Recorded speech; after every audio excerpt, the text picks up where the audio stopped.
പാലക്കുന്ന് ടൗണിലെ ബേക്കറി കടയിൽ മോഷണം. പൂട്ട് തകർത്താണ് മുഖംമൂടി ധരിച്ച കള്ളന്മാർ കടയുടെ അകത്ത് കടന്നത്.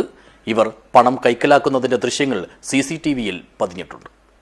ദിസ് ന്യൂസ് സ്പോൺസർഡ് ബൈ ഉയർന്ന ഗുണനിലവാരം, തികഞ്ഞ വിശ്വസ്തത, ജനതാ പാൽ. കോട്ടിക്കുളം റെയിൽവേ സ്റ്റേഷൻ റോഡ് ജംഗ്ഷനിലെ ഐഡിയൽ ബേക്കറിയിലാണ് കവർച്ച നടന്നത്. ചൊവ്വാഴ്ച പുലർച്ചെ 3:30യോടെയാണ് സംഭവം. കടയുടെ ഷട്ടറിന്റെ പൂട്ട് തകർത്താണ് മോഷ്ടാക്കൾ അകത്ത് കയറിയത്. മുഖംമൂടി ധരിച്ചെത്തിയ 2 പേർ ബേക്കറി സാധനങ്ങൾക്കിടയിൽ തിരച്ചിൽ നടത്തുന്നതിൻ്റെയും മേശവലിപ്പിൽ നിന്നും നോട്ടുകളും നാണയത്തൊട്ടുകളും കൈക്കലാക്കുന്നതിൻ്റെയും ദൃശ്യങ്ങൾ CCTVയിൽ പതിഞ്ഞിട്ടുണ്ട്. 21,000 രൂപയും 15,000 രൂപ വിലമതിക്കുന്ന മൊബൈൽ ഫോണും വിലപിടിപ്പുള്ള ചോക്ലേറ്റുകളുമാണ് ഇവർ കൊണ്ടുപോയത്.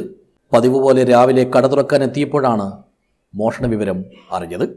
കടയുടമ അഹമ്മദ് റിയാസിന്റെ പരാതിയിൽ കേസെടുത്ത ബേക്കൽ പോലീസ് സ്ഥലത്തെത്തി പ്രാഥമിക പരിശോധനകൾ നടത്തി. പിന്നാലെ വിരലടയാള വിദഗ്ധരും ഡോഗ് സ്ക്വാഡും എത്തി തെളിവുകൾ ശേഖരിച്ചു. മണം പിടിച്ച നായ റെയിൽവേ സ്റ്റേഷൻ പരിസരം വരെ എത്തി നിൽക്കുകയായിരുന്നു. തൊട്ടടുത്തുള്ള കടകളിലെ CCTV ദൃശ്യങ്ങൾ പരിശോധിച്ചതിലൂടെ സംഘത്തിൽ 3 പേരുണ്ടായിരുന്നുവെന്നാണ് പോലീസ് കണക്കാക്കുന്നത്. ഒരാൾ പുറത്ത് കാവൽ നിന്ന് മറ്റുള്ളവർ അകത്തു കയറി മോഷണം നടത്തുകയായിരുന്നുവെന്നുമാണ് പ്രാഥമിക നിഗമനം. News bureau, Uduma.